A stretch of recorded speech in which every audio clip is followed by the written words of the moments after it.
I'm Jane Lythell, and I want to welcome you to my room where I write.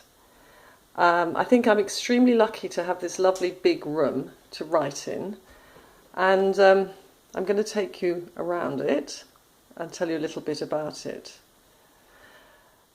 I've written 2 novels. The first one was The Lie of You, and that's been described as a psychological thriller, followed by After the Storm, which I think of as more as an adventure thriller with a strong psychological component to it. And they're both published by Head of Zeus. And this is where I write. Now, the thing you might notice straight away, looking at my workroom, is there's no chair. And this is because I write standing up. I discovered this about 2 years ago, and it was an absolute revelation. I love being able to stand up because I can pace up and down. If I have a particularly difficult scene, it helps me. It helps me think through. Especially if I'm reading, I'm talking out loud, talking through the characters. Standing up really has helped me. And in fact, lots of people used to work standing up. Now you can see that I've rigged up a rather primitive Heath Robinson setup here. I bought a pair of like a wooden tray on legs, which I put on top of my desk, and then that still wasn't high enough.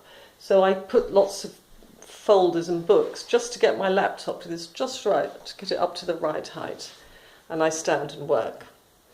And I have a view out of the window onto our garden, which is nice. And then here I have some, on the walls, I have things that mean stuff to me. I have some cartoons from my time at BAFTA. I worked there. It wasn't a happy time actually, but I like that cartoon.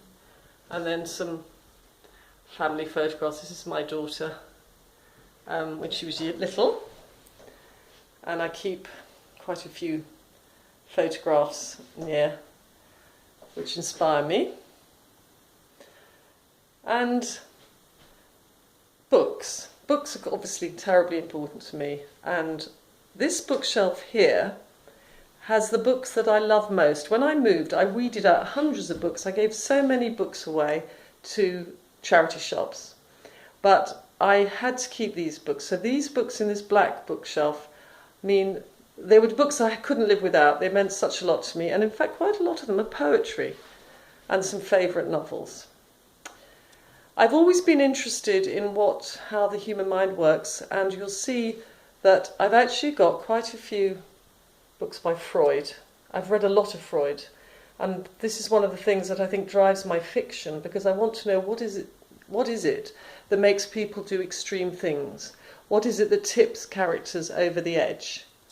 And that is something that I do talk about, both in the Lie of You, where there is a character that does slip into obsession, and also, to some extent, in After the Storm, there's a character that has a terrible secret that is destroying him and affecting the way he lives his life. So the way that our minds work has been a source of tremendous interest to me. But I couldn't let you leave my room without showing you something else I'm very fond of, which is cowboys. I love this photograph of real cowboys, and I love my China cowboy, and I'm also very proud of friends, knowing my penchant, bought me this Fess Parker Daniel Boone lunchbox, which I think is rather fantastic. And I also have my own little lead cowboy there. I don't think I could write a western, but I love western films, and I do find the whole cowboy thing very interesting. Anyway, I hope you've seen this. Seeing my room without the chair has given you a little bit of an insight into how I work.